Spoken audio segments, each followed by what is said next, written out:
I'd just like to say this gig sucks. Let's rock and roll. Welcome to WatchMojo.com, and today we'll be counting down our picks for the top 10 American tourist destinations for music lovers.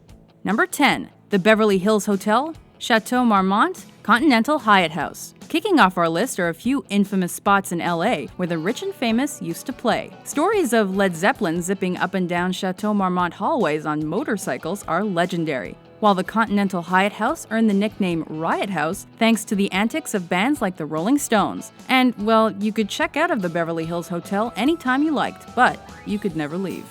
Number 9. Hotel Chelsea. This legendary rock landmark served as a home and a muse for many artists, especially during the 1970s. Bob Dylan, Janis Joplin, Leonard Cohen, and Iggy Pop are just a few of the musicians who called the Chelsea home, while Sid Vicious's girlfriend was infamously found dead there in room 100. The Big Apple is an important site in rock history for this and other attractions like the punk rock club CBGB. Number 8. The Grand Ole Opry. Since 1925, the Grand Ole Opry has showcased the brightest stars and biggest names in country music. Steeped in history and tradition, the Opry is also one of the longest-running radio shows ever. Idols like Patsy Cline, Dolly Parton, Garth Brooks, and Carrie Underwood have all dazzled on country's most famous stage. Because of this and its many other notable music landmarks, Nashville will always be known as Music City. Number 7. Whisky A Go Go. And here's the world-famous Whisky A Go Go on the Strip, a favorite dancing spot for both the mods and movie stars who want to get it on.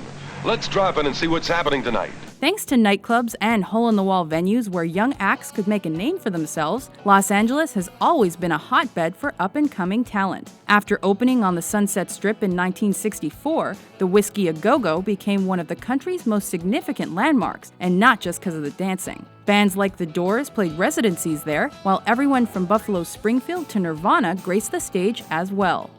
Number 6. Motown Records. What do Madonna, Alice Cooper, Eminem, and the White Stripes have in common? They're all from Detroit. This is the Motor City. And this is what we do. Rock City is proud to have produced a diverse blend of artists from every genre under the sun. But perhaps its most impressive accomplishment is Motown Records and the influential Motown sound of the 60s and 70s. It may be Motor City, but Detroit will always be the hometown of Motown.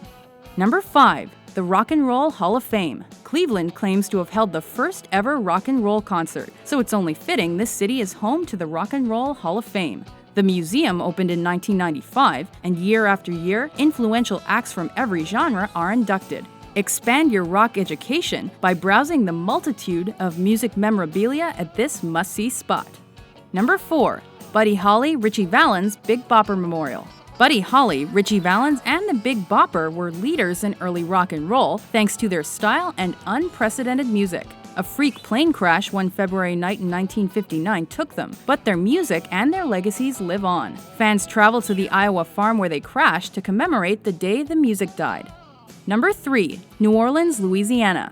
You can't deny the Big Easy's importance to music history as the birthplace of jazz. But Nolens is much more than that. Festivals like Mardi Gras are full of fun and music, while legendary clubs and other out-of-the-way spots cater to eclectic tastes. Influences from slave spirituals and Cuban beats flavored early New Orleans rhythm and blues. Rock and roll would not be the same if jazz had never come to Bourbon Street. Number 2. The Dakota Strawberry Fields. John Lennon and Yoko Ono made their home in Manhattan's Dakota apartment building from 1973 until Lennon's murder there in 1980. 5 years after his death, a memorial was set up across the street in Central Park. The beautiful landscape of Strawberry Fields draws Beatle fans year after year and keeps Lennon's message alive that we should give peace a chance. All we are staying.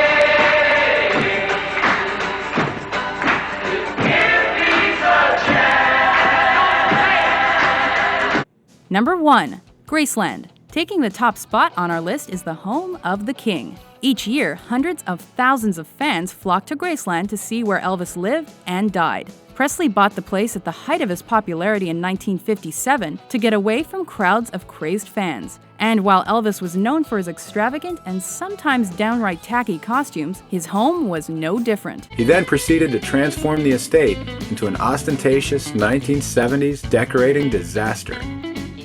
The Jungle Room is a sea of green shag carpet, floor to ceiling, complete with a faux waterfall and custom leopard print furniture.